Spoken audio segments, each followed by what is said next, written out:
Bismillahirrahmanirrahim and Assalamu alaikum everyone. This is a wonderful opportunity for all of us to hear from a very fun panel on a very important subject. So without further ado, let's get started.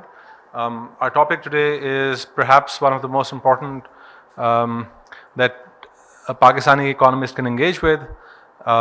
Exports are at the heart of the malaise in exports is at the heart of the problems that we find ourselves chronically in, and we've seen a decline of exports in relative terms really from the start of the 1990s, but we've also had these really sort of crisis moments where within a space of 3 to 5 years there have been multiple times since the late 90s that exports have crashed. And what we find there is incredible stasis. We find that the exports that we had in the 80s are a very good predictor of the exports that we have today. And so thinking about how to diversify the export base and how to ensure that the Pakistani economy is run in a way that works for all exporters, not just traditional ones, is incredibly important and at the heart of how we'll start to fix our economic problems. We've got a great panel, and from the other end, we've got Dr. Azam Chaudhry, who's a professor of economics and dean of the Faculty of Economics at the Lahore School of Economics.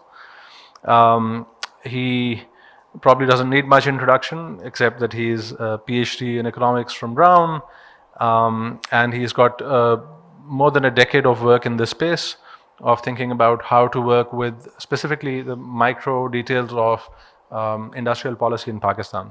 And he's going to start us off with a presentation of about 15 minutes, which is to do with ongoing work.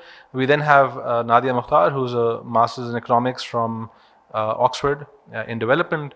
She's a lecturer at the Department of Economics at LUMS and has been a colleague of ours for also about a decade. Her work is broadly in development, in trade and industrial organization, and she has work in this area, some of which she'll touch upon today. To her left is Mr. Umar Khalid, who is a BTech telecom engineer from the University of Management Technology. He is currently the vice president of the Sialkot Chamber of Commerce and Industry and is also the director of Comas Corporation, a leading surgical instruments manufacturer. He actively champions export development, trade innovation, and industrial growth in Pakistan. It's very sort of heartening to have, especially someone from the surgical goods industry, because this is something that's both a mature industry in some sense in Pakistan. We've all read about it in Pakistan studies books as kids, but also it's one that's outside of perhaps the traditional textile dominated exports that we have. And finally we have Khurram Afzal Malik Saab. He is currently the economics development wing at the urban unit and has previously worked at the Punjab Board of Investment and Trade, the Jahangir Siddiqui Group and Securities and Exchange Commission of Pakistan. He has experience in investment climate reforms, production sector planning and private sector development. So without further ado, Azam, why don't you start us off with the presentation and we'll take it from there. Just make sure this is on. Dr. Ijaz Nabi, thank you. Ali, thank you. I see friends and colleagues, Dr. Umar Masood from the urban unit. I see Dr. Mustafa Paracha, also right, years of experience, including secretary industries. Dr. Shujat, who's of course also been in Punjab and in the federal government. Thank you all. And of course, Professor Nazish, I was telling my colleagues that I feel old because I recognize more and more people at these sessions. So I'll talk only for about 10-15 minutes. I wanted to keep it brief to discuss some of the stuff we're working on in terms of trade and exports. What I'll do is I'll go through some slides pretty quickly, and then some of the slides, I'll just spend a few minutes on.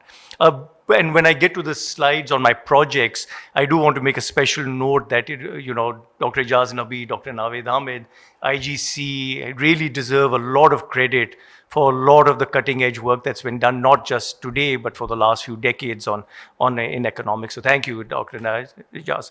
So let me start. right? First is this idea, which is an older idea. We've sort of latched onto it, and now I think it's now becoming more understood in Pakistan of balance of payments constrained growth. So I'll discuss that, but it has to do with very low elasticity of our exports in terms of price elasticity. Quite frankly, we know our traditional exports are textiles, low value added textiles. They're not incredibly price elastic. So if we try to become more competitive by devaluing our currency, it doesn't spur exports. And we've seen that. The opposite side, and I'll show this on this graph, is that imports surge. So there's this interesting purple line, which is this constrained growth rate. Let's say it's approximately was 4.5% before, it's 4 now. Every time our GDP growth rate goes above it, our imports surge. Right, and that really is the major constraint on growth. It's not the fact that we don't have the productive capacity to grow. It is primarily that when we grow, our imports become unsustainable and our current account becomes unsustainable. Our exports don't increase. And that's primarily due to what we export, right? And we know, I mean, this is quite simple. I think everyone knows this, what we actually export. Quite frankly, it's textiles, right? It's low value added agricultural goods. And our major markets are the US, UK, and EU. And I think we have to be very cognizant of the fact that, okay, our finance minister said that tariffs may be reduced, but there could be a very dramatic hit on our textile exports if we even get a 20% tariff or 19% tariff. And we've estimated some numbers. The other thing I'd like to point out is that in the next few years, the EU is going to be starting to put restrictions on goods coming in from developing countries based upon carbon emissions. So there's CBAM, the Carbon Border Adjustment Mechanism, that's coming into place primarily right now for high polluting industries like steel, etc. But I think over the next 5 to 10 years, it'll affect all industries. Dr. Mujtaba Paracha, when he was at the WTO as the ambassador of Pakistan, they wanted to highlight this, that the textile sector has to be ready. If we're not ready, then we're going to get a huge hit on our exports, right? This is just, in terms of our product space, right, what we actually produce. This is something, we do want to discuss. I'm not going to discuss it a lot, but, service exports, especially IT-related exports. But the majority, as you can see over here, of ours is low value-added textile exports, linen, yarn, etc. I do want to let you know that we've actually looked at the impact of the free trade agreement between Pakistan and China, right? And it's fascinating what the Chinese did. They did it beautifully. In 2006, we signed the free trade agreement. At the same time, the MFA was ending. So China reduced tariffs on everything coming in from Pakistan in terms of intermediate inputs. They got cotton, yarn, cloth from us, and then they flooded the US market and squeezed out everyone, Pakistan, Bangladesh, India, out of the US market by undercutting us in those markets. So we started exporting lower quality goods, right, to China. Our exports to the US fell, right? But this is, still very low quality, low value added, and low price elasticity goods, right? I did want to just show you some of the, what we're talking about over here, right? And this was what I was mentioning before, right? Which is the price elasticity of exports is about, let's say, 0.4 approximately speaking, right? So, or 0.3, 0.4. In a sense, that's bad for boosting exports, especially when you want to devalue the currency. It's not bad, right? Or at least it's less bad when you're thinking about the impact of tariffs. Because if tariffs, you remember, they're going to be tariffs is effectively going to increase the price of Pakistani goods in the US. Either we absorb that price, right? Let's say, we absorb some of that price, but our margins are pretty small here. We've got 5 to 10% margins. So we're not going to be able to absorb a 20% increase in price. Or some of that price is absorbed by our buyers over there, like Kmart and Costco. They take a hit and don't increase the price to the consumers. But in the end, the majority of the impact of the tariffs will be on prices US consumers face or the European consumers face when CBAM is there. So I did want to show you that textile exports are going to definitely be affected. And to the European Union, right, we also try to figure out the impact of the carbon border adjustment mechanism. And as you can see again, right, it's going to have an impact. I think our estimates showed, maybe the US tariffs, if all of that, 39% is passed on to the US consumer, we would probably, our exports to the US, which are more than 5 billion, would fall by about $750 million a year, right? And ramping up over the next few years as our exports go up. In terms of the impact of the carbon border adjustment mechanism, it would be smaller, right? But still it would go down by at least $500 million a year once that kicks in. Now, this we all know, right? These are some non-traditional exports, right? Which we've been working on, some of our research, which has been funded by PEDAL and the IGC. One is sporting goods, and my colleague, from the Sialkot Chamber is here, right? We actually did an interesting intervention. Dr. Shujat remembers it because he was at that time in Punjab with Tarek Bajwa Sahab, when we launched a new intervention to try to increase the productivity of football manufacturers by giving them a new design to cut pentagons, which would reduce their costs and increase their productivity. So that was one of our things we were working on then. In surgical goods, I just wanted to mention, we're working with the chamber now in Sialkot also. We are doing an IGC-funded project where we are trying to incentivize surgical good manufacturers from Sialkot to produce higher value-added, more sophisticated goods and export them to the US. Again, the majority of Pakistan's surgical good exports to the world, but especially to the US, are simple surgical goods, mostly single-use, right? If you could get into, multi-use type of, or more sophisticated goods like, which have, let's say, heat in them or electric in them, right? Then you can actually move up. And we are doing that. We're actually working, doing an RCT where we're working with firms. The interesting part, and I was just discussing with my colleague from the chamber, is the surgical goods sector has had a lot of larger players, right? The football sector had a large number of small players, so they were a lot more convinced when you gave them this technology, right? And they said, we'll at least try it. The surgical good manufacturers are all big guys, so when we say we are going to give them an incentive, that we are going to give you we're going to give you a list of products which we know are not being exported to the US, but we know in the product space are closer to what firms produce, higher value added products. So, and we're going to give them something like $4,000 or $5,000 if they can prove to us that they shipped at least something like $10,000 worth of this good to the US. The problem is we haven't gotten a lot of takers yet. It's a slow take up, primarily because, our friends at the chamber say that these goods which are more sophisticated require more capital and better capital, and we don't have it. And second, we don't have the buyers yet. So you're telling us to send $10,000 worth of goods and buy the capital and try to design this and make our workers produce it. But that $10,000 is not enough to justify, right, us in making this investment. So you really need to, sort of convince firms that it's a long-term investment, and at the moment it's taking some time. I do want to mention that, things like services and IT exports are growing. I think it's the future. I think when we're going to be discussing it, in my mind, the binding constraint won't just be the fact that, it's, we've internet speeds, etc. It'll also then eventually be manpower. Right, and I think that's going to be the biggest binding constraint, but I'm sure we are going to be discussing that. Right, I did want to show you this. This is some work we're doing. There's a really interesting database called the Global Trade Alert, which looks at policies which are reported by the government in terms of promoting or restricting exports. So you can try to chart, at least in terms of announced policies by the government, right, to try to promote exports, right? Something like the government announces an export scheme. The government announces a subsidy. The government says, we're going to do this. A practical policy by the government, if it's announced, is picked up in this data. And as you can see, over the last few years, we've been really trying to promote exports, right? Export promoting. The fact is, our exports just have not grown, right? Proportionately speaking. So there are binding constraints, be it capital, be it infrastructure, be it manpower, or be it credit. And I'll discuss that also.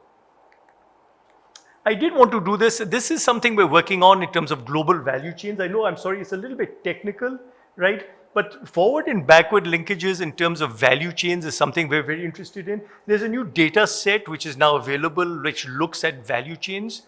Backward linkages for, let's say, a country like Pakistan is how much are we importing to then export goods which feed into global value chains, right? And then forward linkages are, right, how much are we exporting just in terms of feeding into other value chains.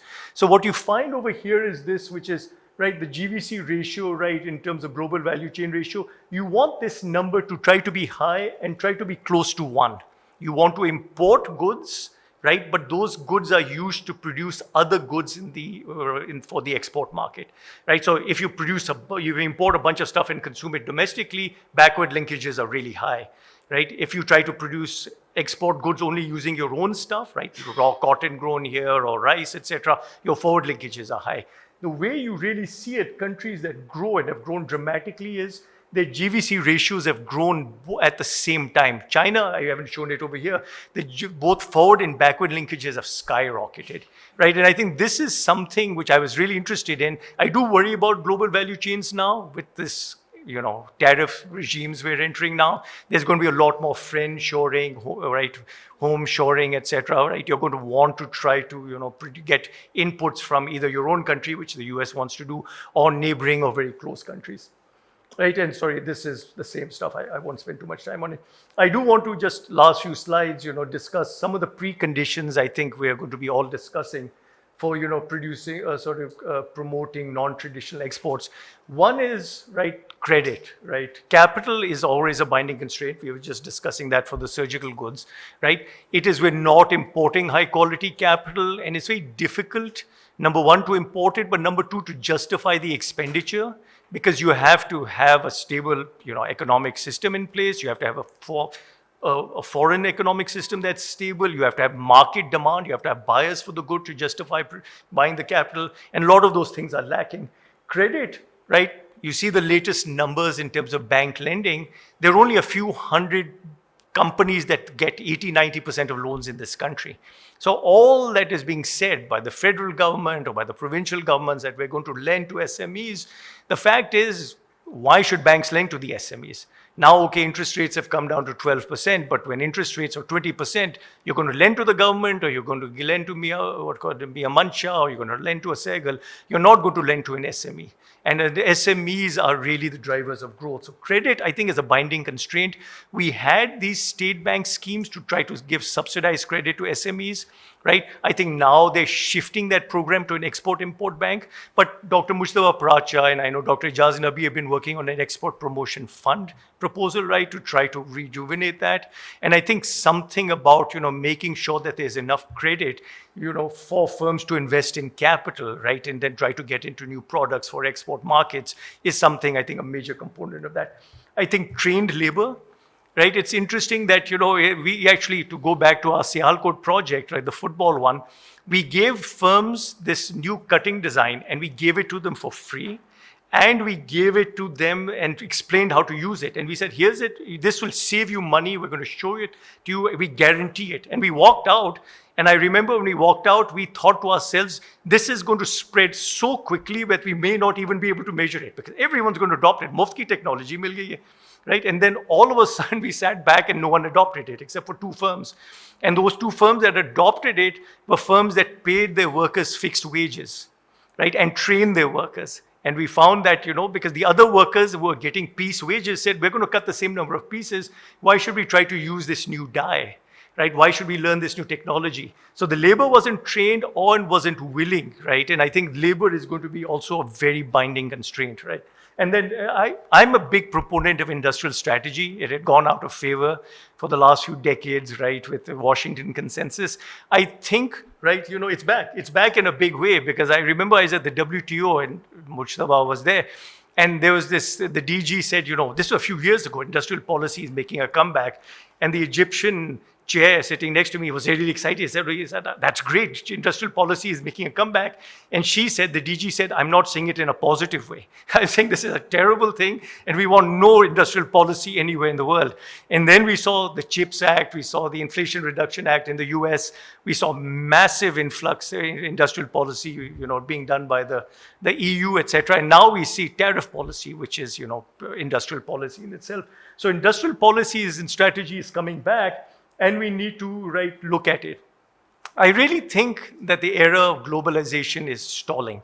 right? So in a sense that non-traditional exports are going to be absolutely necessary because our traditional exports may start stalling, right? Number two is this, which is I do want to point out that, the repeated use of currency, right, devaluing your currency to try to make our exports more competitive, right, is a strategy which we've used. Maybe they've gone up, right, because of the low price elasticity to 30-some billion dollars. But I think we've reached the limit of it, because every time we depreciate our currency, then we see the impact we have on domestic inflation, right? So that we're importing, all this fuel, right, from internationally. So right, it's going to definitely stop at some point, right? All the credit going to a few firms, right? And I really believe this, because this is a big debate I have with people, right? Should the government be involved? Should it be the market?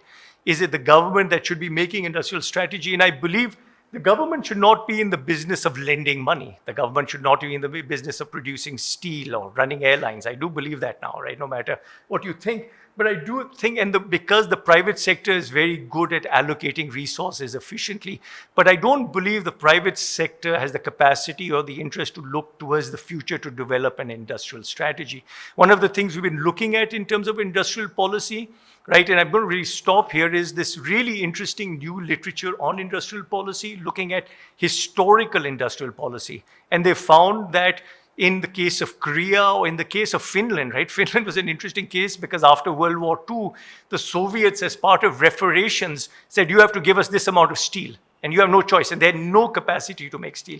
So it's forced, right, industrial policy. And the odd thing is, not only did those areas produce steel, it led to massive intergenerational impacts, positive impacts, right? So industrial policy, from a historical sense, where it was everyone thought it was bad or inefficient, is now making a comeback, right? And then, right, I did want to just put this last slide up there, right? The one thing I do want to point out is some of the research we've been looking at is innovation and quality standards, right? I think our quality standards in terms of our exports need to be upgraded, and things like certification are cheap and easy ways of doing it. And I think competitiveness, right, both competitiveness and our marketability of our exports will be really enhanced by, renewable energy usage. Dr. Mujtaba Paracha has done a lot of work on recyclability, sustainability, right? These things will be, over the next decade, the key buzzwords, right? Using renewable energy, carbon emissions, recycling, sustainability, right? Water usage, etc. So I'm just going to stop here, right? I did show you, I'm not going to get into product space, right? We've done a lot of work on that. Apologize. Right, this is just some of the projects we're working on, right? The soccer ball one and the surgical ones I've discussed. The renewable energy project, right, which is also funded by the IGC, is to try to convince firms through an intervention within a survey to see if they're willing to change the attitudes towards solar energy usage. The problem is that we came at the worst time, because we were going in and there wasn't that much energy adoption and there was a lack of understanding. And over the last year, this huge surge in electricity prices combined with this huge decline in solar panel prices have now, everyone we've gone to who 2 years ago said they didn't want solar or didn't know about solar, they have now got solar. So this is happening right now. And I think it's not because, and the first question we asked them when we asked them about solar is, do you want to do it to be more competitive? Do you want to do it because of the environment? They said, we really don't care about the environment at all, right? You ask these guys, they said, we only want to reduce costs and have reliable energy. So people are shifting a bit. And I'll stop here, right? Thank you so much. Fantastic. Thank you so much, Azam. I should warn our panelists that I intend to ask all of you to give us 3 innovative products that you think we need to be pushing for at the end of the session. So you'll have some time to think about this. But so this is great. What's that? And now he tells us. Putting you on the spot. So trade is interesting because it's at the sort of intersection of micro and macro. As an economist, we have to think both at the level of industries and regions, but also at the macro level. To my mind, a lot of the problems that we have emanate first from the macro side. So it's top down. There are a lot of things that I was agreeing with, but also things that I would like to sort of probe more and some disagreements to sort through. One of which is this idea that we have tried to go through the policy of becoming more competitive through currencies sufficiently. So from my reading of the data, we have consistently kept the dollar cheaper than it should be throughout our history, and then done sort of erratic and emergency devaluations, which has made it very hard for exporters. So before I come to Nadia, I just want to go to Umar Saab, you, and ask from a practitioner's perspective, given the macro environment, given energy and uncertainty, what are some of the biggest pain points you have, and what are some things that you think strengths to be built upon as we try and expand exports both in traditional and in innovative sectors? Thank you very much. It's an honor to be here with as a panelist. Thank you very much again. If we talk about the traditional export or the non-traditional item, we also have to add one more thing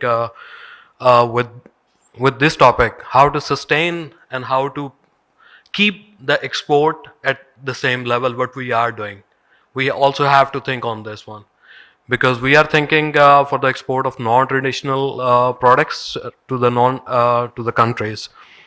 The very first thing which we are the problem we are facing, if we talk about the industry, Sialkot industry, Sialkot is the third one adding in the economy.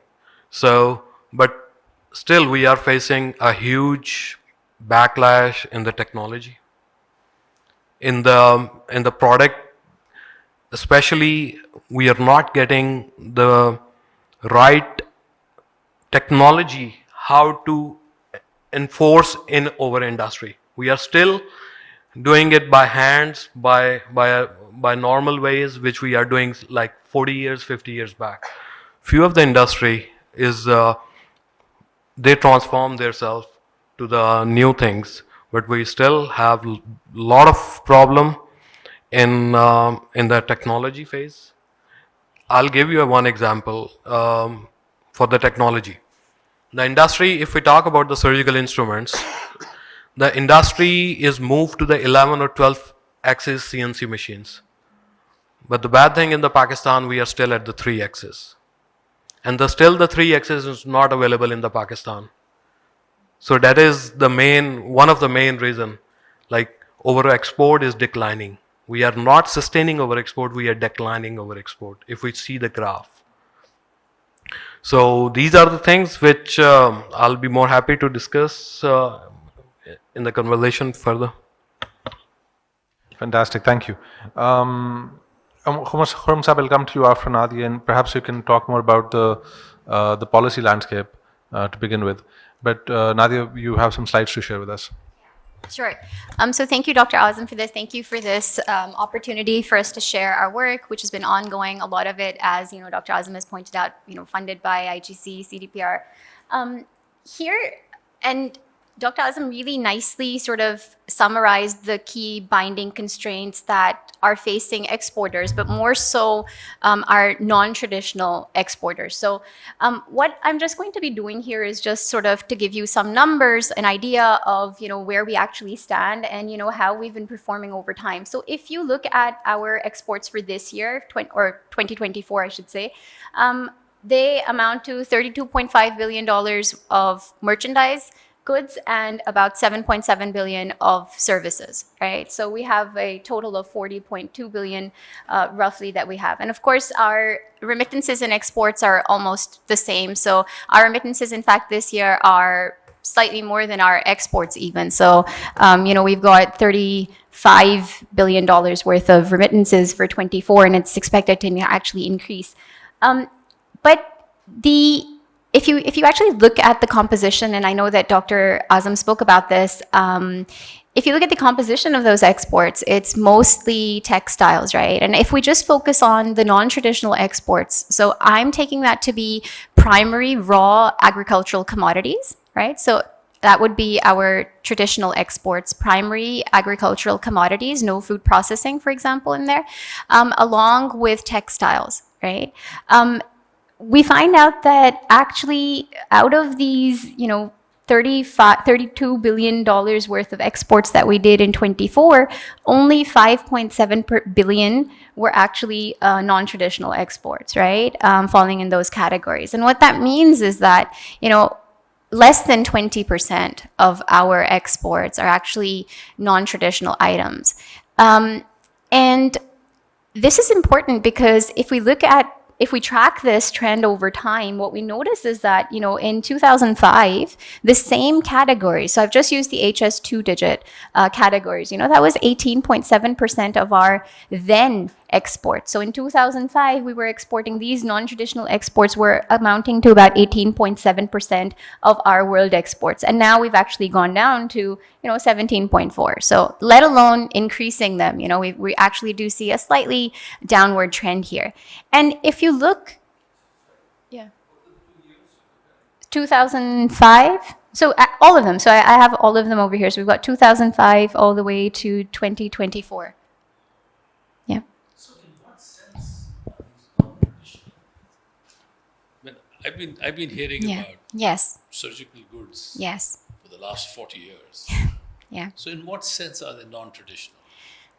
So in the sense that, we've basically, so we're trying to focus on exports that by value added, right? I mean, these could be, and so I'm actually going to come to this in a little while. So I'll just address that. But here, just to sort of set the stage in terms of what actually are we exporting. I mean, if you look at it, so our, this year and perhaps last year as well, we saw that copper really shot up in terms of, our exports of, copper, but raw copper essentially, and copper concentrate, which is very low value added, right? And this is all secondary copper that we're basically extracting from imported scrap machinery, motors, essentially. But nonetheless, this is $0.8 billion, and it's our 6th ranked export, of 2024, followed by articles of leather, and then, we have, as you can see over here, we've got surgical, dental, veterinary instruments here ranked 13th, and this is like about, this is less than 500 million.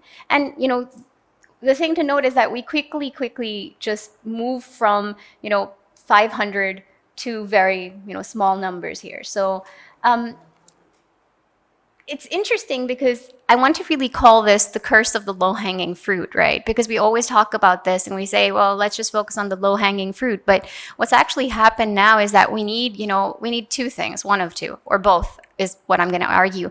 Either you need a bigger tree or you need a taller ladder, right? And so essentially what we want to say is that if you want to change the composition of the export basket meaningfully, right, then you're actually going to have to do both things. So I think one of the things that I found interesting that, my colleague here mentioned is that you have to think about increasing both the quantity and quality of exports at the same time, right? You cannot just say we have to focus on the non-traditional, and I'll come to what that means, without actually, without sacrificing, so we don't want, it doesn't have to be an either or, right? So essentially we're saying, focus on the traditional sector all you like, but in order to actually make some headway or move the needle, and even then it's going to be a very slight, very slight shift that's going to happen sometime in the future, right? So we're talking maybe 10, 15 years down the line if we take particular steps to promote the sectors, right? And this I found interesting, when we were talking about the constraints towards exports, but specifically non-traditional, right? A lot of these challenges are not going to be very unique challenges, but their implication is much, I would say, worse, right? For the non-traditional sectors, right?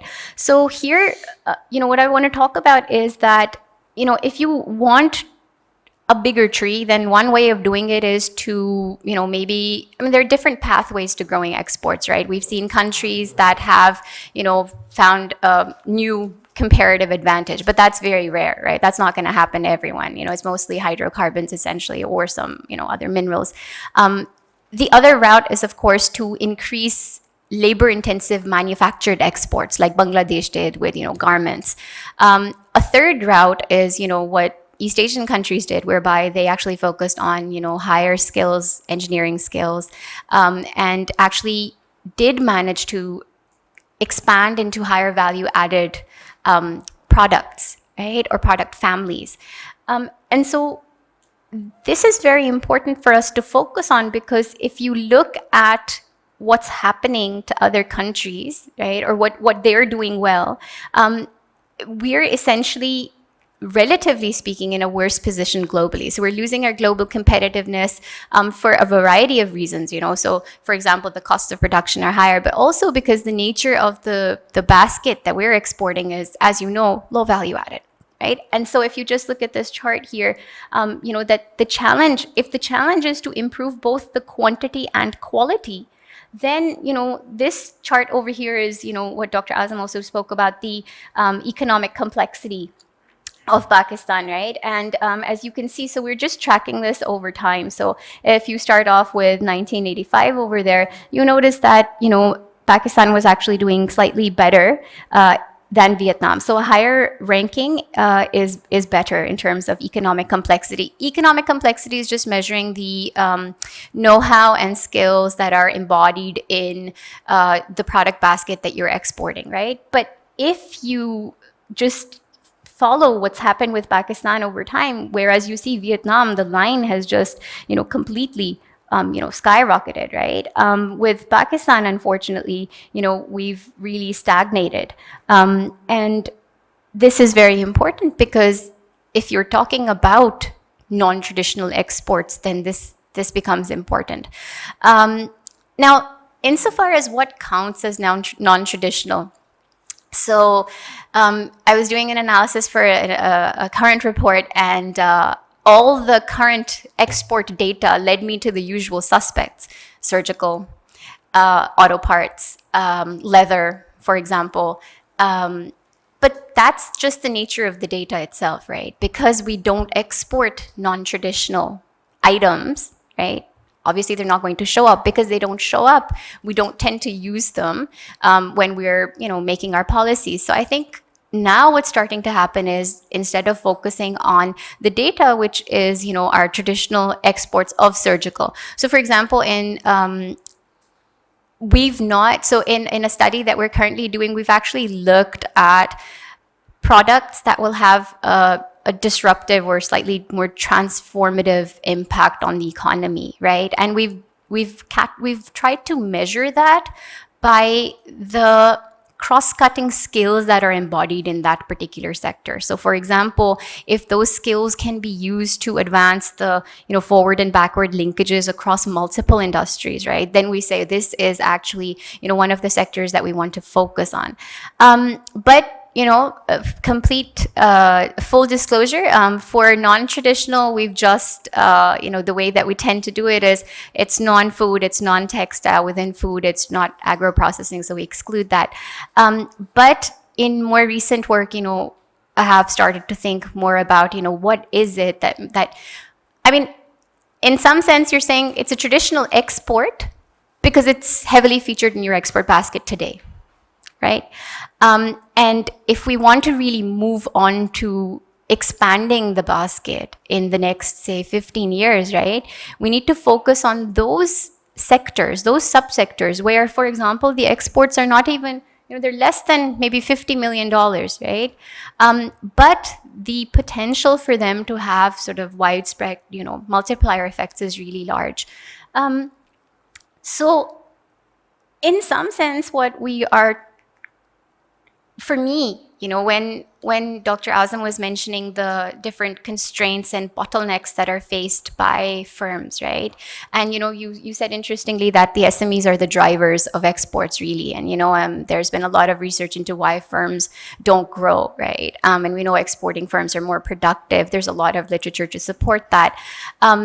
Essentially, for the smaller players, one of the most binding constraints is actually something that is very straightforward, which is market intelligence. So the ease of entering a particular market. Now, market intelligence can encompass a lot of things, like the sort of, non-tariff, tariff barriers that exist, but also things like, which market. So it's very interesting when you spoke about the fact that you've given them a product list, you've given them an incentive, and they're still sort of, struggling in terms of, should we adopt this or not? And I mean, there's two things over here that I want to talk about. So in my work also, I've worked with industry a lot across a lot of sectors, so surgical, pharmaceutical, textiles also, auto parts as well. The main thing that strikes me is this workshop culture that they have. Like a lot of these firms don't have that attitude whereby, so sometimes you would ask them, well, you're doing pretty well here, why don't you export? And they just look at you like this is just a off-bound kind of question that you've asked them, because they don't feel the need to export. But then how do we square that with what we know? How can you not feel the need to export and earn more money? Like, why? I mean, so in some sense, and with Sialkot, of course, it has to do with the fact that these are third generation, fourth generation, firms that have split up into very tiny micro enterprises, right? And so, but if you were to actually operationalize this and just think about the problem, the nuts and bolts of it is really that, okay, if I'm an SME firm and I need to branch into a non-traditional sector, I want to do something that is not being done around me. I want to add value, but maybe it's not even about adding value. What we found is that a lot of the exporters are focusing on niche products because wherever we try to compete globally in large volume items, our top competitors are always China and India. And, we cannot compete with them, right? So the sort of strategy for a lot of successful exporters has always been to find a niche whereby they can deliver quality, but at a lower price than China. And, of course, India, right? So, I mean, they have different strategies whereby they sort of play into that, how much higher than India can they be and how much cheaper than China can they be, but offer better quality. So that kind of ability to read markets, that sort of market intelligence, that is really also a function of size. And it's many years in the making. And so with smaller firms, the two things that I thought that perhaps might not come up so much in our discussion today were the fact that, this market intelligence is very useful and it's very important. In fact, it's the first thing that they think about. What should I export? Where should I export it? How am I going to distribute this? And in many cases, because we don't have a brand, we're essentially exporting very high quality, I would say labor intensive, high quality manufacturing goods as commodities, unbranded, unfinished. They're just, so in some sense that fact that because we are not able to capture the complete value of the product, in many cases you talk to them in surgical goods also, they're being paid peanuts compared to what their end user is actually paying for that particular product, right? And it's because here we're essentially exporting our cheap labor, right, which is producing high quality goods. Because at the end of the day, our surgical instruments are the ones that are used at, in the UK. The NHS is procuring them. Germany is basically just importing them from us, finishing them, adding the CE marking, and then just sort of, exporting them onward. So we're losing a lot of that value, right? So in some sense, what I'm saying is that if the SMEs don't have a brand value, and even our larger players don't have a brand value, then for them to really navigate this, how to enter a market, what to sell, how to sell, they need to have a middleman. They need somebody who can sort of, provide that for them, right? And the middleman normally takes all the profit, really. The margins are so small, right? So some the middleman takes, some the end buyer eventually takes. So for me, I think that the sort of solution to this market intelligence problem need not be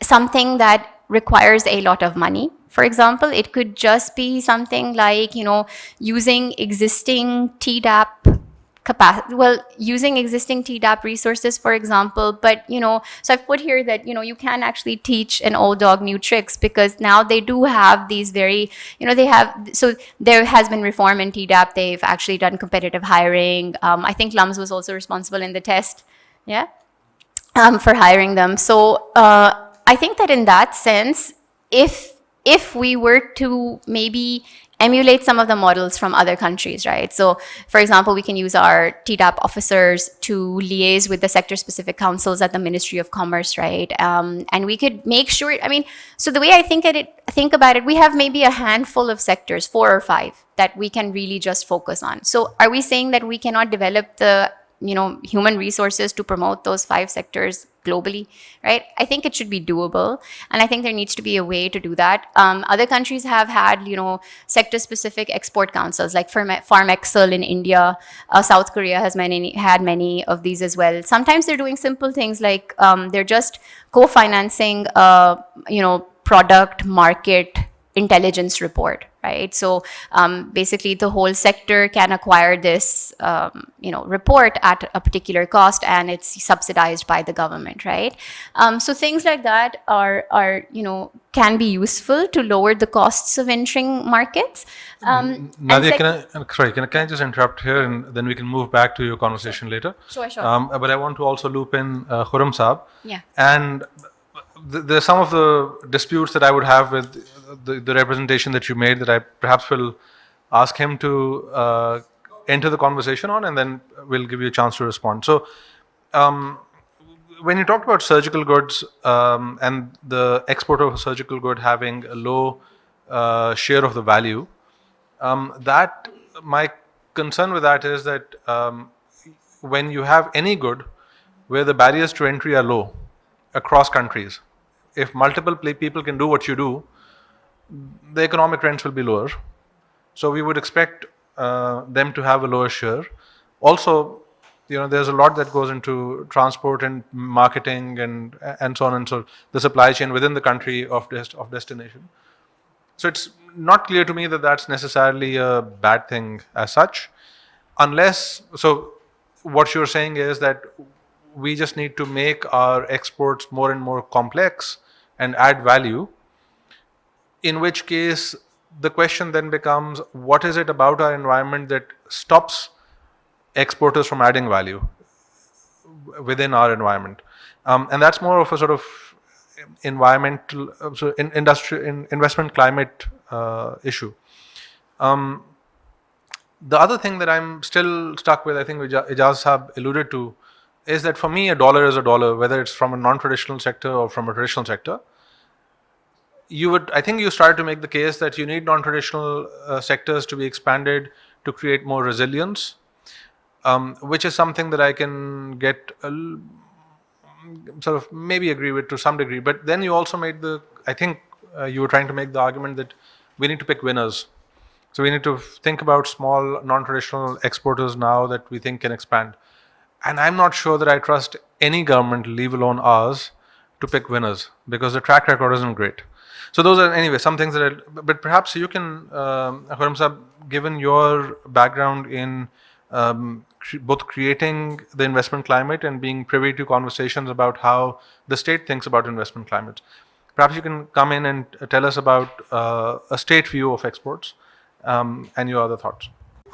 Being the last one to speak, you're always left with lesser things to, explain. And but thank you very much. I think Ijaz Saab's question was very right, and I was also thinking about it yesterday.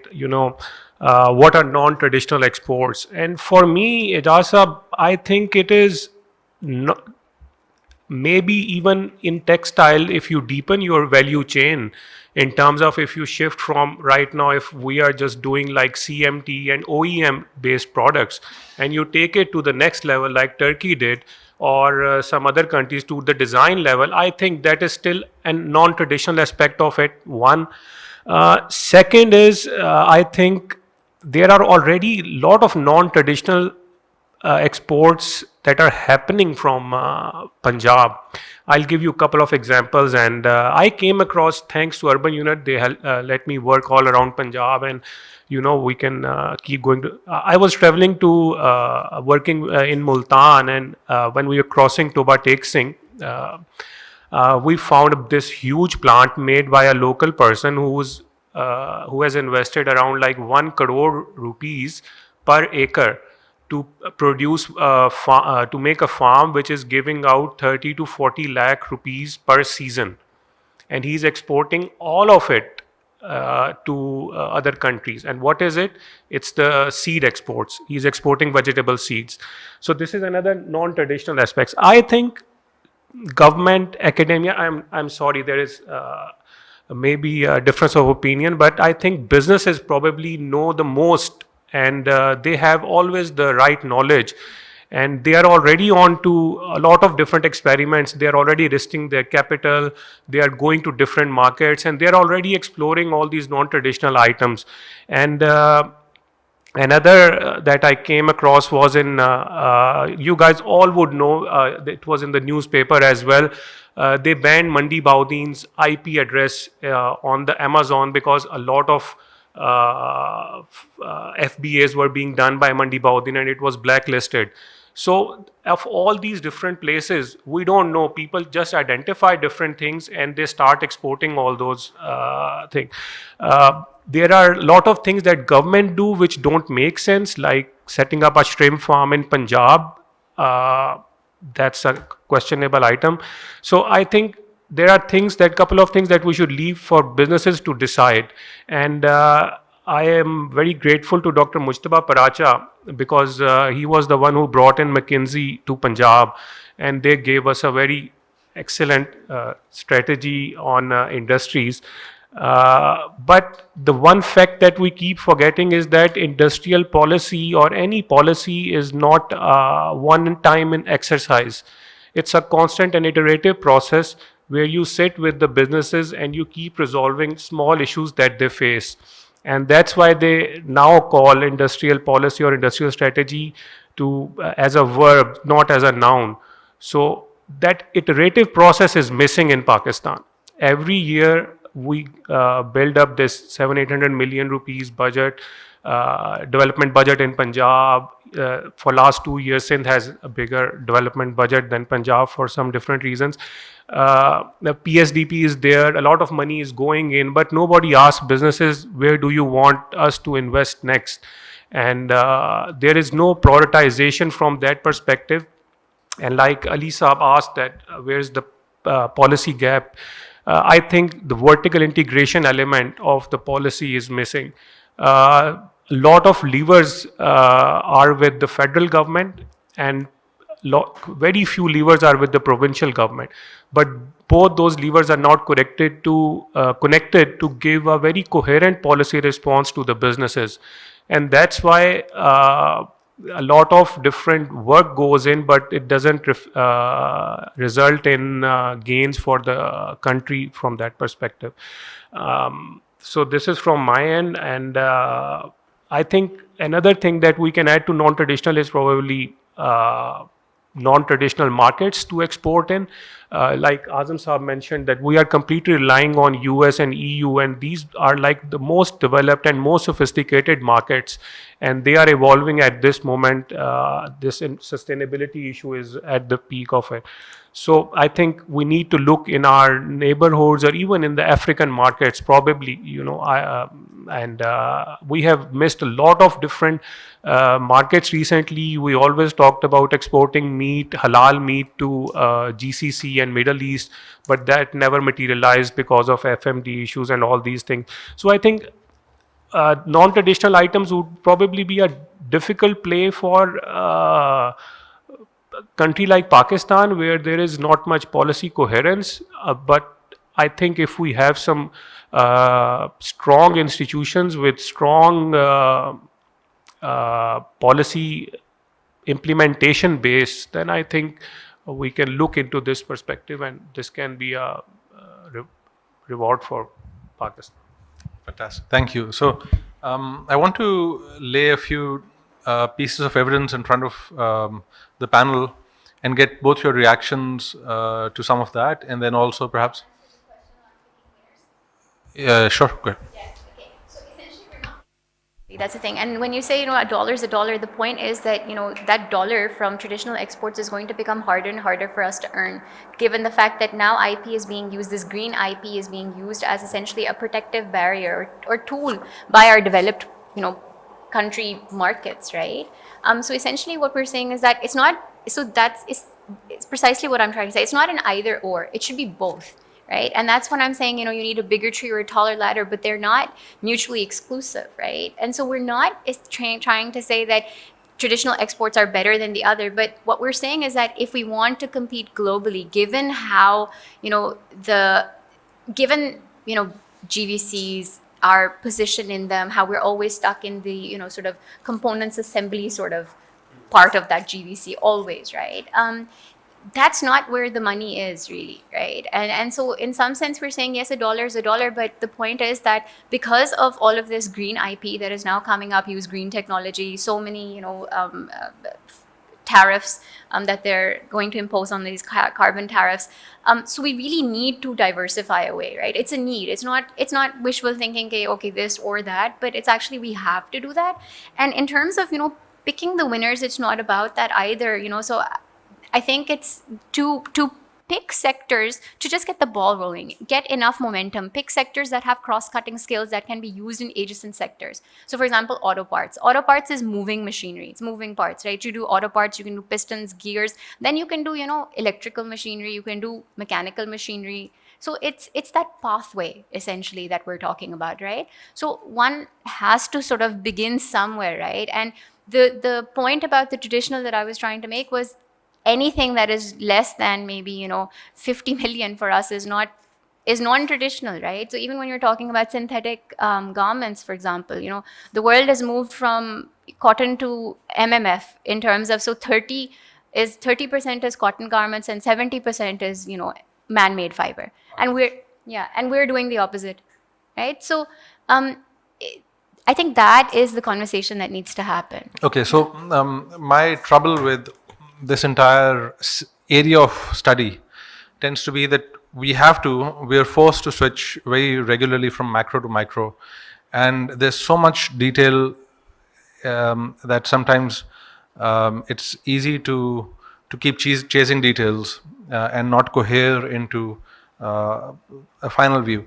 So in the interest of that, let me present to you to everyone here 4 or 5 pieces that go into my thinking of exports in Pakistan, and then perhaps you can inform that view, and we can also get the evidence, the audience's view. So the first is a Gonzalo Varela paper, the policy report "Swimming in Sand" that the World Bank did in 2022, I believe.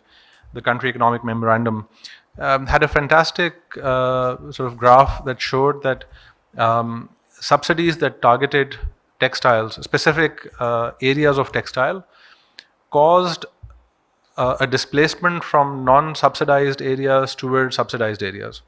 So in short, those subsidies didn't work to increase the size of the pie, they just reallocated it. That's number one. The second is Adil Malik's work for PIDE, where he shows that in 2013 and 2018, non-tariff measures went up in Pakistan, meaning special interest groups were able to leverage those non-tariff measures. And so also stepping back, yes. These are not just tariffs, these are also sort of restrictions, let's say standards that have been created, non-tariff measures to restrict trade. Were created to essentially raise the walls of the castle within which you can earn profits. And the most salient perhaps are the auto policy of 2016, I believe, and the 2018 or 2019 mobile phone manufacturing policy, right? So you've created these islands of prosperity, and we can talk about others. And so we know for a fact that in the last 10 years, our large industrialists have been given a route to making more money by investing in key sectors that are not export oriented. And so then that impacts the incentive of the exporter. That's the second. So the first was the badly directed subsidies. The second is non-tariff measures. The third is an Ali Chaudhry study for the State Bank, where he calculated the economic policy uncertainty in the country. And it's in fact an index that lives on the State Bank's Easy Data website. All of you can open it up anytime, any day. And that's seen a spike, especially since the vote of no confidence. And so one question obviously is, regardless of what tactics you have, if uncertainty is high, does that constrain what we get? The fourth is Ahmed Jamal Pirzada has a piece that says effectively that Daronomics doesn't work. That when you have the dollar stuck at a certain level, in nominal terms, your exports get impacted, but then also that when you devalue, exports absolutely rise. And Azam, you mentioned, you were talking about a bit of this. I was in a conversation with the Prime Minister a few days back, and he said, well, we tried to devalue and exports didn't rise. And among other things, I had two responses for him. One was that he was talking in nominal terms, and the second is that if you go to a doctor and he gives you medicine to have for 10 days and come back, and you don't have any medicine until the 9th day, and you eat all of your medicine on the 10th day, you can't blame the doctor for misdiagnosing or misprescribing medicine. And then the last thing goes back to what Nadia, you were saying, which is, in some sense, the auto sector has been supported, right? So this is a non-traditional sector that we've been trying to build up since the 70s or 80s. It hasn't worked. And so my fear with supporting any sector, in particular non-traditional ones, is elite capture and rent seeking. And so what institutional constraints do we need? What tests do they have to pass in order for us to continue with such support? Because support will be needed. We have policy tools on the margin. We can do things like reduce uncertainty and improve the dollar pricing and whatnot that will help everyone. But then on the margin, there are tools that support some industries over others. It might be as simple as which part of the country gets better infrastructure, better roads and so on, right? And so, yeah, so what should be the constraints on that? I'll stop there and maybe we can start in reverse order this time and start with you perhaps on your responses. Yeah, and adding to the all these things, we have misplaced requirements and all these things. Another area which is being missed is, I think, services sector, which is a lot of potential exists in the services sector, and we do see small islands of success in that as well. So that should also be tapped. But the problem with the services sector is that there is a lot of good services ready capital that's available in terms of human capital, which can be leveraged, and but the government would definitely need to bring together all the elements like it does for the manufacturing sector. Unfortunately, we have been focusing too much on manufacturing sector recently, and a couple of writings by Danny Roderick and other have been guiding us in different direction, where like Danny Roderick says, that it is not very difficult for many new emerging countries to focus on manufacturing excellence, and that's why probably the Ethiopia, a lot of bets were made on Ethiopia and it failed, and then Bangladesh wasn't able to diversify, and we also blame Pakistan's manufacturing sector. So we are not just alone in this game. Services sector probably can be one thing which can be explored. India has done a couple of things in medical tourism and other that can be further, but for that to happen, I think Azam Saab, she said that we need to have this mechanism of certification and standardization to be present, to be able to make our services compatible and at a scale of international standards. Mr. Huram said rightly. I want to add, like I was listening, so I want to add, we have to go for the, as Mr. Huram said, we have to go to the non-traditional markets also. When we go to the non-traditional markets, we face a lot of barriers in the taxes, in such kind of things. So FTAs are the main problem with those countries. We don't have any FTAs with those countries. So that is the main barrier also. If we talk about the industry, if we talk about the SAL code, I will talk about SAL code. In the COVID, we got a chance. One of the non-traditional item we got a chance while the COVID is the PPEs, personal protection equipments. We had no market for those items, but when the COVID came, the China was unstable, the industry was closed, there's a big demand from all over the world for the PPEs, and we did that. And big companies, small companies, they did the big business. But when the China becomes stable, again that business wipes to the China. The thing is this, we have to talk here, if we get the proper support in the products, if let's say if the PP, the cloth which mainly used in that thing, that was coming from the China. But when the China was unstable, we made the huge money, we made the huge business. Again the China comes in and all the things were in China and they made it at a very low cost because the cloth is coming from the China. We have to look at one more thing that is very untapped, that is the IT sector.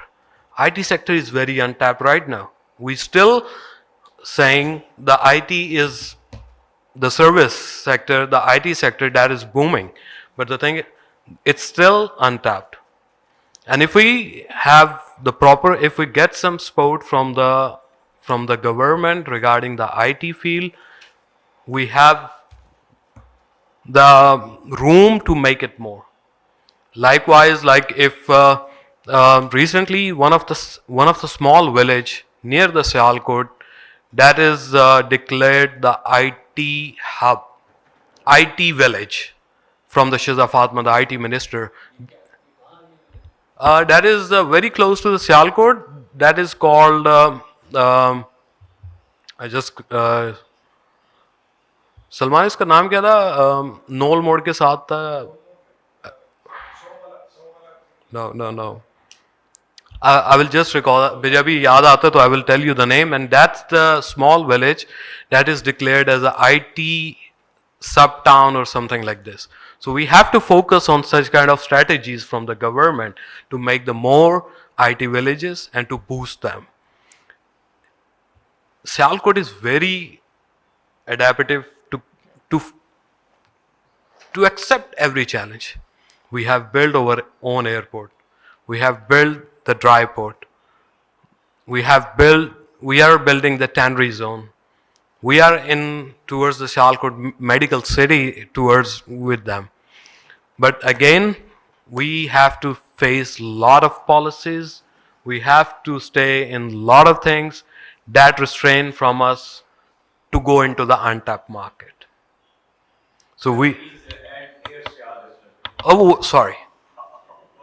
One of the over air cell.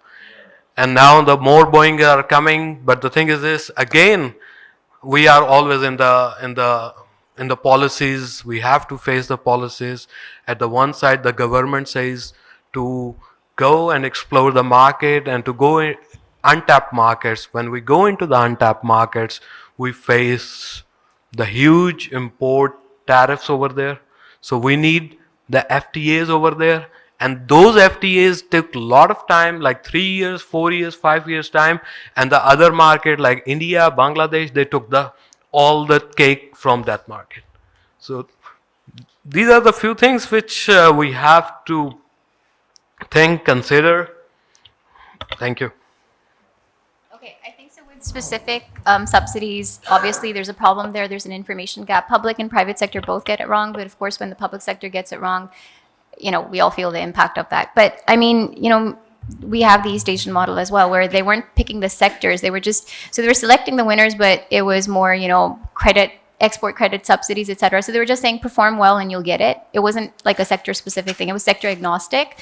The second thing that I want to talk about is, non-tariff measures, especially when you go to non-traditional markets, like he's saying. So we have a Look Africa policy, right, since 2017, but nothing has happened as a result of it. I mean, so essentially there is a role for the government to play in terms of trade diplomacy. And trade diplomacy is not just, mutual recognition of standards and things like that, but it's also like banking channels, right? I mean, before you can even start thinking about trading, things like banking channels, customs borders, sort of protocols, etc. All of that can be done. Now, there are two things in that. There's a governance aspect of it, and then there's like a technical aspect of it. Again, that's something that again is doable. Uncertainty, nothing much to say on that, really. Auto parts you spoke about. It's interesting because the thing with auto parts is that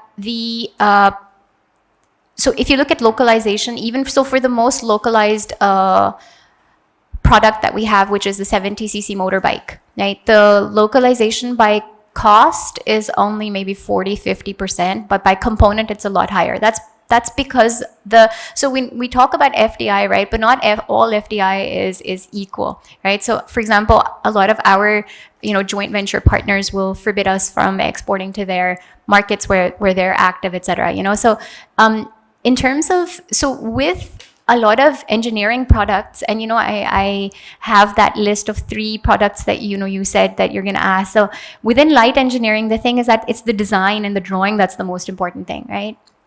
Where the design is proprietary knowledge of the principle, you can't do anything about it, right? So the engine, for example, you can't do anything about, you can't make it here, right? The little parts, some of them, we don't have the scale for, so it doesn't make sense for us to produce them locally. So it's better to just import it from China. This is the same thing with zippers and, nuts and bolts in the automotive sector, for example. I mean, so all I'm saying here is that we also have to be a bit, yes, I'm not saying that the auto sector policy was good, but I'm just saying that we also have to understand why, maybe understand a little bit more about, the sort of dynamics that are there. Again, not in any way, shape or form supporting the auto sector. I see you're getting ready to ask me a question. No, I don't want to. I don't want to understand the problems. I don't want to. Let's right. do that. Okay. Yes. So the thing is, I don't want to give them the chance, because we've given them the chance for the last 50 years, right? If they have problems, then that means that perhaps this is not the right thing for Pakistan to be producing. We have to have, so the question that I had was, what are the tests that we have to have as governors of the economy in our governance system that stops bad bets after they've been proven to be bad bets? That's the question. But sorry, Raj, you were going to say something? Would you like to go? Okay. Sorry. I had spoken a while back, so I just had some water. A few things I was pointing out. I think Ijaz pointed out what are non-traditional sectors and traditional sectors, right? I think by definition, all of us are thinking traditional sectors is just the stuff we export or large amounts, because when you look at surgical goods, there was a British hospital set up more than 120 years ago. That's in Sialkot or near Sialkot, and that's why we started surgicals. British troops were going around World War I, was posted around that area, and they played football. And our leather producers started making footballs for them. So if you're talking about traditional football, surgicals, these are very traditional, right? Just as traditional as textiles. But I think we were just thinking about large scale exports, right? I think the one thing I was just going to point a few points. One is the Sialkot is the 2 things that benefit was the cluster effect, the agglomeration effect, large number of firms right near each other. They could share resources, share labor, share expertise, right? And the fact that the government was out of their way. I think they were hiding far enough away that the government didn't bother them. I think we need more export zones or clusters, right? The second is FDI. I think you brought up, there's no technology transfer. I think when you go to factories in Sialkot, and we've been to factories, I think surgicals is better and textiles is better. You go to football manufacturers, they're using technology that's not 10 years old, 20 years old. They're using technology that's 40 years old. It's unbelievable how, so when we're talking about technology transfer, we're talking about, something that's at least 20 years old, 25 years old, not something which is AI based, which is produced this year. And maybe that'll come with FDI, but we're getting no FDI, right? Maybe the Chinese are coming and setting up some factories to make bathroom tiles and stuff. We're maybe learning that, but we're not getting at all any of that. Third is use of government tools. I'm not as agnostic. I'm more lead to the idea of government policy, because I'm not saying subsidize them. Don't give them the cheap electricity. Don't give them the gas, cheap gas. Don't give them rebates, all of that stuff. But there are government tools, right? There are government tools like TEFTA, there's TDAP, there's... Huh? No, give it back to them, right? Mujtaba is saying, at least in terms of the export development fund, give that back. But even if we don't give it back, there are so many tools that the government's saying, because my answer to, what is the problem of risk of elite capture, my opinion is the elites have captured everything they wanted to capture. Power, elite capture. Cement, elite capture. Flour, elite capture. Automobiles, elite capture, right? What is left in this economy which is not elite capture? So I agree. Let's try to open it up. I don't know what the solution is, maybe at least giving them some access to subsidized capital, at least giving them access to technology, maybe joint ventures, because I don't think we're going to get out of this, right, out of this trap of low value added textile exports unless we think outside the box. My products was sort of like, let's think a little bit outside. One is a really simple one. We export a lot of raw copper and minerals. There's no reason why we can't process that stuff. That's the simplest non-traditional export is you could start processing the copper which you're sending to China, XYZ. That's a really simple thing to do, which we don't do. One is automotives. I sort of agree with automotives, but why aren't we getting into EVs? I mean, I think 20 years from now, I think we will all be driving Ferraris and Lamborghinis because all those polluting cars will be sitting in developing countries. There'll be nothing except for EVs. So we will be driving these fabulous cars, which are the most polluting in the world, which will be Ferraris and Lamborghinis and Porsches, etc. Because that's all that the developing countries will get. We should be getting into EVs. We should be getting into, I can't imagine the EV technology being more complicated than a shell, right? A motor, right? And a battery, right? You don't need pistons, etc., right? So we should be getting into that. The last thing I was going to say is, we do have service export potential, which is, we have a lot of skills in legal. You see these lawyers running around and having a grand old time. We should be able to export some legal services, some medical services, right? Why is it that everyone who wants a facelift or a hair transplant only goes to Turkey? Our guys can give his, so it's, I think stability, right, is, as Ali pointed out, lacking. And that lack of stability, right, causes a lot of problems. And that stability covers up a lot of problems. I don't believe the institutional quality of Bangladesh is fundamentally and intrinsically better than the institutional quality in Pakistan. The stability they had for 10, 15 years glossed over a lot of their problems, which are now coming back up, unfortunately for them. So I think that stability may bring technology transfer, may bring, right? And I just fear that if we don't have some strategy, I don't know what that strategy is, don't give them the money, don't do this, we are going to be trapped in this, right? And all of these guys, because the elite capture leads to a minimum scale you need for exports, right? It's just there's such high barriers to entry into export markets. And number two is the domestic barriers are so high, right? Why is it all the money goes to the textile? Because they're the biggest lobby. Why do all the stuff go to power? Because they're the biggest lobby, right? These small guys can't, right, capture any of the domestic market or domestic resources, etc. So give them a chance. I'm not showing, you're right. If they don't work, they fail, get rid of them, right? But we are not letting anyone enter into these markets except for textiles. But I'll stop here. So yes, I want to open up. We have many practitioners here and students of trade also. I'm a little puzzled by why you think that EV should be localized.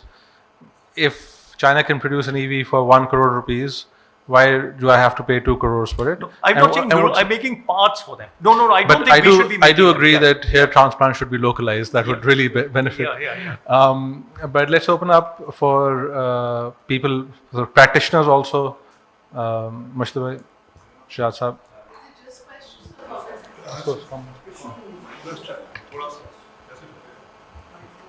I think it was about 2-3 years ago I attended a policy training right in this room. It was about, I think, CPEC. Hassan Khabar was one of the speakers, and they talked of a $1 trillion food market in China, right? Over $1 trillion food market. I remember this 2-3 years ago. And we all along my youth and my academic journey, I've been hearing that Pakistan is an agricultural country. It has a comparative advantage in agriculture. I don't know. Well, in terms of labor-intensive agriculture, and no talk of any non-traditional exports or export items. Success stories have been talked about here. Kinno was a success story. It is a significant. It used to be a significant non-traditional export, but it's also a decaying industry, and its success story is largely built upon their own entrepreneurship, no government. Now, as somebody said, a village in Sialkot, state sector. I would like to tell you that the biggest mushroom uh, plant, mushroom plant, like is now located in the country, is located in Bhalwal. That's an area where I come from, which is used to be the center of the Kinno industry. With the decay of Kinno industry, now people in Sargodha are thinking of moving on to other activities. And there is this entrepreneur who's one of the big ones in the citrus industry, has now converted his entire.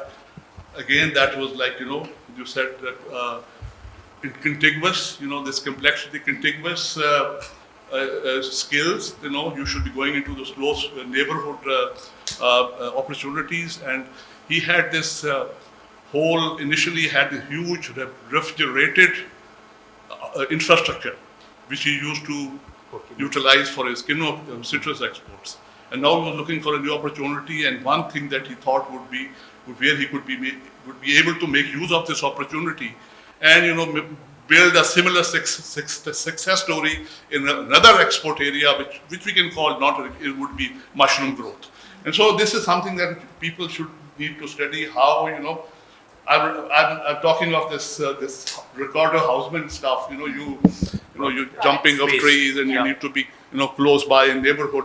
You should be choosing going to neighborhood areas. So this is one example of somebody who's moving from citrus to mushrooms, largely because he had that refrigerated network, which could also now, without a huge amount of capital investment, could be converted for another use. And he tells me, already $1 billion invested. He says that he's even going to break into the Chinese market in the not months, but in the years to come. Thank you. Fantastic. Thank you. We're going to go around and gather I was just going to comments and mention questions. one thing. Sorry, earlier I know we're going around. Is the one thing we do want to keep in agriculture is going to be water, right? I mean, the water shortages, etc., will be really important. And one area which someone told me is a great growth potential is pet food, processed agriculture, pet food. And I was thinking to myself, populations are getting older. People are going to be lonely and alone. They're going to have pets. Stuff like that would bilkul sahi keh rahe hain. Thank you, doctor. Thank you. The kind of the number of times that people have taken my name, I think it warrants some random comments. And I just got off the flight, so a bit incoherent maybe. One is the EDF strategy that we put together. CDPR, Dr. Ijaz guided us on that, and has a lot of good bits, in there that address a lot of issues that have been raised here. And the minister, we were able to convince in principle, they've accepted the strategy and they want to implement it. Fixing a lot of underlying factors, for example, stakeholders raised, it's very stakeholder driven policy strategy we came up with. One was that Africa kyun nahi jate ji, risk hamara cover nahi hota, refinancing problems or insurance. So we had that it has the ability, and Exim Bank would play a big role with some underwriting done by EDF funds, which is the funds of the exporters. So makes you if you're risk averse, makes your risk a little bearable if it's been underwritten by something like the EDF. So mechanisms to do that, some subsidized credit for XYZ, and so a lot of innovation. I mean, if you look at the bigger picture here, in an economy which has a very low human capital index, low innovation, right? I mean, a very small exporter, 0.1% of the world trade. Okay, I mean, what are you really asking for? What are you expecting from an input that you've given? And that is where at WTO, one of the biggest things that the Westerners would raise would ke hame to China ke accounting method hi nahi samajh aata hai ke ye kis cheez ko, what are they really subsidizing? And you won't know what they are subsidizing really. Here, what you're exporting is in spite of the government. Sirf agar energy ki cost hi aap le le. In spite of, government is doing everything possible that you don't export anything. Let me simplify your policy inconsistency issue. Okay? They're trying their best. And they've tried their best. Industry तो बंद करा दी उन्होंने. They're trying their best now कि agriculture भी बंद हो जाए. ठीक है? For agriculture, we don't realize we're producing as much wheat as Ukraine. Right? We are feeding 250 million plus 40 million in Afghanistan. 1-2 million आप import करते थे. With what is happening now, I've been, we're struggling, and Dr. Shujat also, we are heading towards food shortages in this country next year. The way the policy, if just look at the way policy has been implemented. Chalo policy agar theek bhi. So, coming back to export and non-traditional item, I mean, we need to be industry it's fine, but we need to be also open-ended. Your biggest raw material here is human resource, right? And you've got to invest in that and see if you can use it here. If not, make the best use of it and export it. And that is what is the trend is, right? That is what the market trend is. But a lot of it is illegal right now. We need to perhaps legalize it and have. FTS is one thing I think that you don't necessarily need it because it kind of puts you in a little bit of a bind. So you need to stay flexible. And FTA is, one would have to look at it, but it's not the best way to go. There are other ways of getting you into a market. So just some thoughts there, but a very good discussion. Thank you. I think just Okay, so a very good discussion. Thank you so much. One of the things I wanted to bring out is the new language of industrial policy, because this conversation of traditional versus non-traditional, the language is quite ambiguous. So the language of industrial policy is now diversification, deepening, value addition. So when we're talking about diversification, it becomes very clear whether it's diversifying markets, whether it's a new type of activity, the new green industrial policy is also a new way of producing the same thing that is less carbon intensive. So diversification, then deepening is about improving your value chain. And that again, Nadia, I think, brought up that no two types of FDI are the same. Some types of FDI will put their chains down, they will put their value chain down, and of course that is superior. The third aspect of it, which is, where is it, diversification, deepening, and value addition, of course. So value addition, right now all of our exports, the traditional exports, are low value added, they're low complexity. So we can, if we start talking about this very sort of specific language, there are also very specific tools that go with it. And they're tools that sort of support wherever you have spillovers. All of these activities have spillovers, and that means that you're undersupplying. Then there is a justification for the government to step in and promote that specific activity that's going to improve deepening, diversification, value addition. Thank you.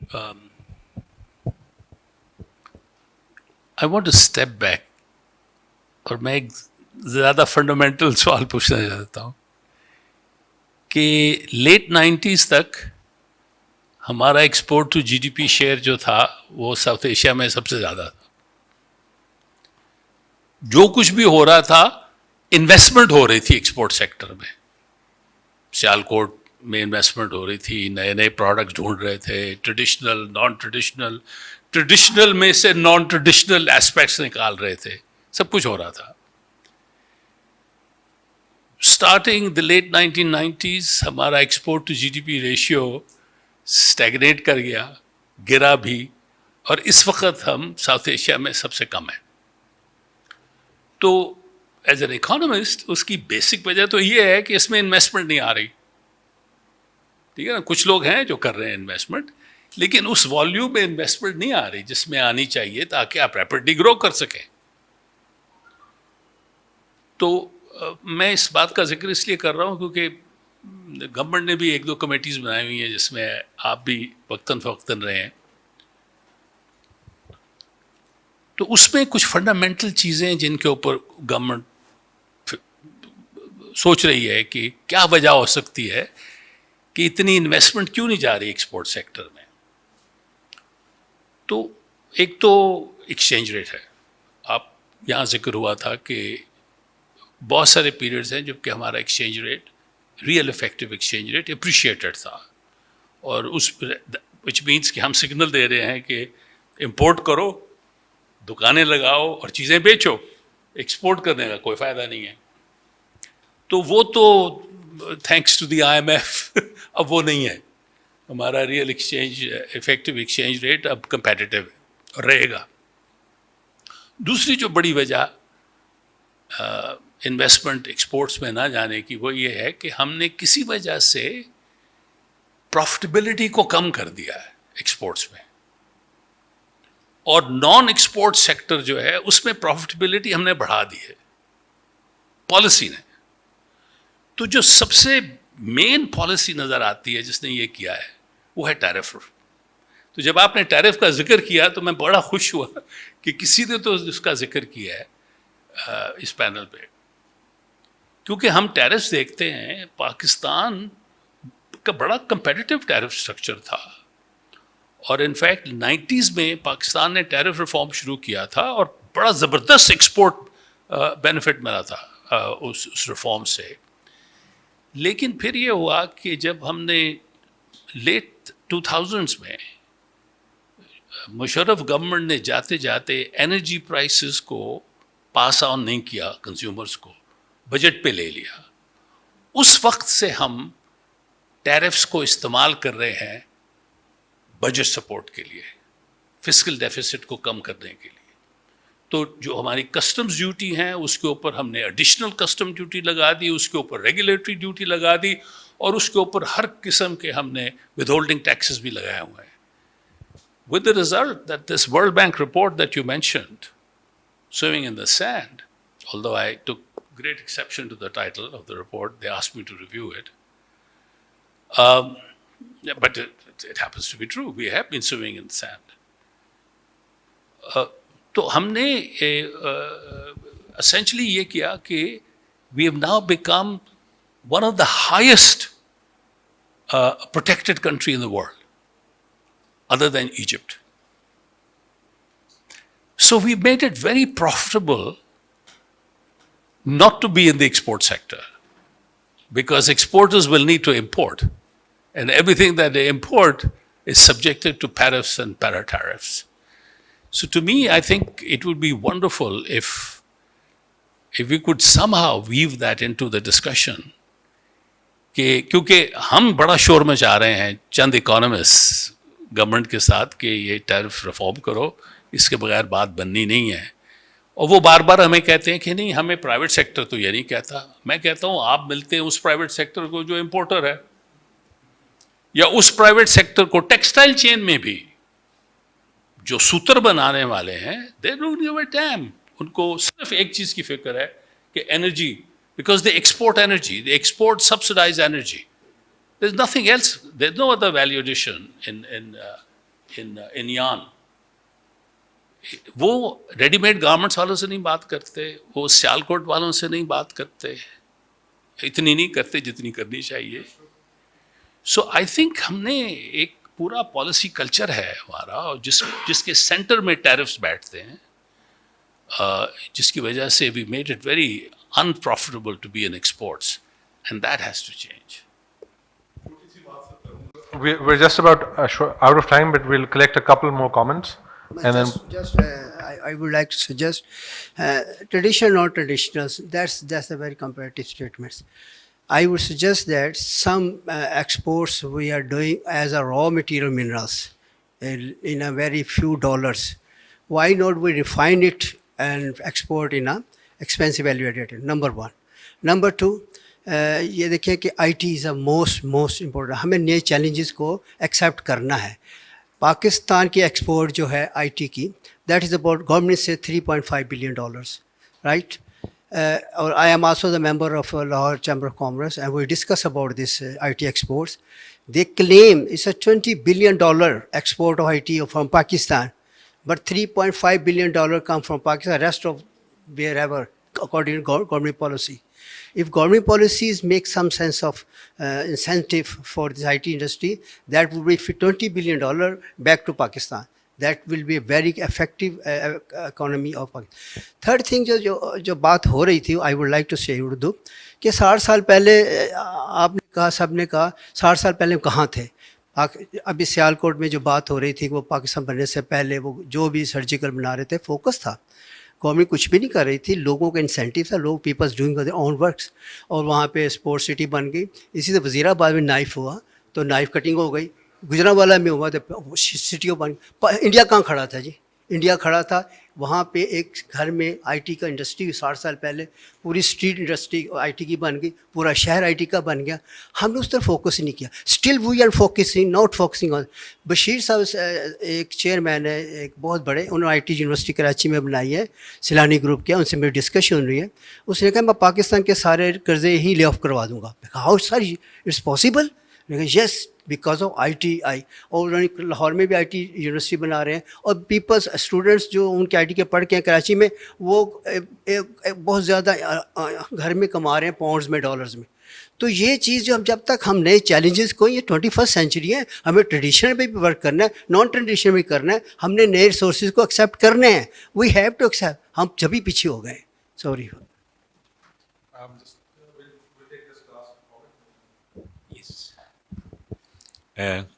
It was very nice, visiting to this event, I'm Ghulam Jilani, और मैं United nation international trade centre Geneva Switzerland का certified trainer भी और alumni भी हूँ. तो मैं एक अमेरिका के इदारे का 9 साल वाइस प्रेसिडेंट रहा. तो GATT, general agreement, trade and tariff, or then after applying theory of comparative cost, that led to the signing of WTO. So traditional, non-traditional export, keeping in view all this scenario. अभी Trump ने जो trade war शुरू कर दिया है globally, तो वो theory of comparative caste has gone back.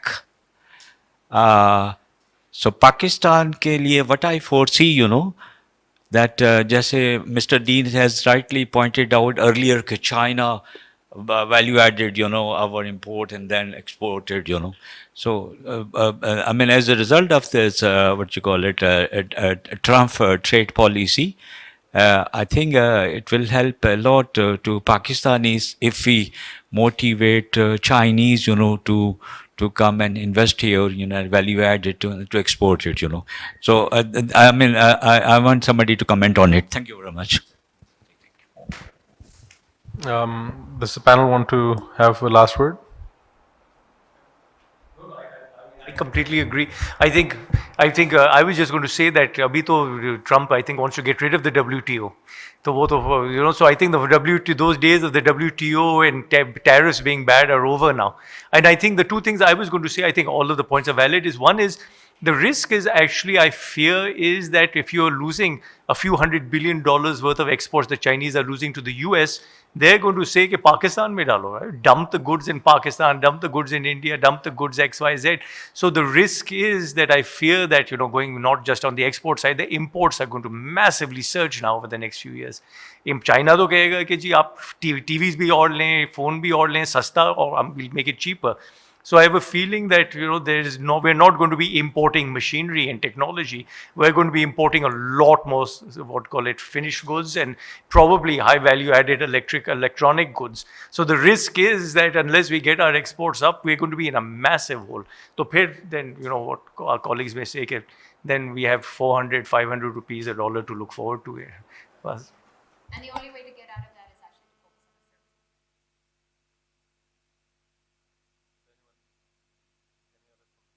Right, so exports to GDP is what, 10%, and imports is 20%.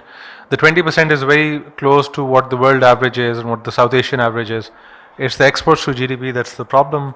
My thanks to all of you for weighing in with both your experiences and your analytical work on this. Let's hope that there's progress in the days ahead. Thank you. Thank you all for coming.